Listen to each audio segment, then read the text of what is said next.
Hi అండి, అందరూ ఎలా ఉన్నారు? ఇవాళ మనం ఏం రెసిపీ అయితే మేము ముందుకు వచ్చామంటే పానీపూరి అయితే సూపర్గా ఉంది. ఎంత బాగున్నాయి అంటే మేమేమో అవి రెడీమేడ్లో తీసుకొచ్చాం ప్యాకెట్.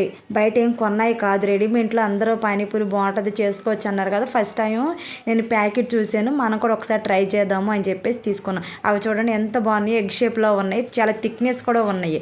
అవి వేపితే రౌండ్ వస్తాయి. ఆ ప్యాకెట్ ఏంటంటే పానీపూరి ప్యాకెట్ అనమాట. వాటర్ వేసుకుంటాం కదా, ఆ వాటర్లో పౌడర్ ఉంటుంది ఆ ప్యాకెట్లోని. మనం ఏం బయట ఏం తెచ్చుకోవాల్సిన అవసరం లేదు. ఇప్పుడు ఎలా చేసుకోవాలో ప్రాసెస్ చూపిస్తారండి.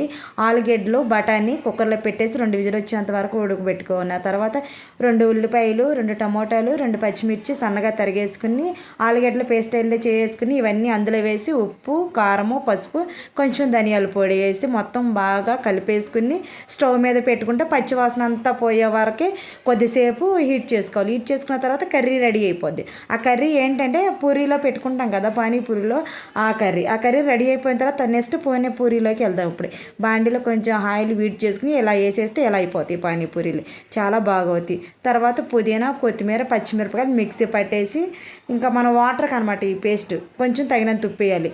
ఆ పుదీనా కూడా మంచి స్మెల్, ఎంత స్మెల్ వేస్తుందంటే పుదీనా మా చెట్టుదే కోసుకున్నాం, కొత్తిమీర కూడా మా చెట్టుదే కోసాము. ఇంకా బయట ఏమి ఎక్కువ తేలేదు కాబట్టి చాలా బాగుంది. వాటర్లో ఇందాక మనం ఆ పానీపూరి ప్యాకెట్ కట్ చేసేటప్పుడు వైట్ ప్యాకెట్ వచ్చింది కదా, ఆ ప్యాకెట్ ఇందులో వేయాలన్నమాట. వాటర్లో వేసే పొడి ఇది.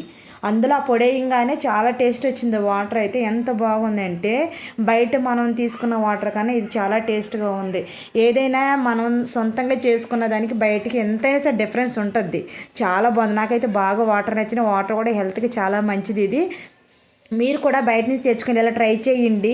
ఎమ్మి ఉంటుంది, సూపర్ టేస్ట్ ఉంటుంది. 4 పూరీలు తినేవాళ్ళు 10 పూరీలైనా ఒకటేసారి తినేస్తారు. చాలా టేస్ట్గా ఉంటుంది. మీరు కూడా తెచ్చుకొని ట్రై చేసి ఎలా ఉందో కామెంట్ చేయండి. సబ్స్క్రైబ్ చేయడం మాత్రం మర్చిపోవద్దు. Bye bye.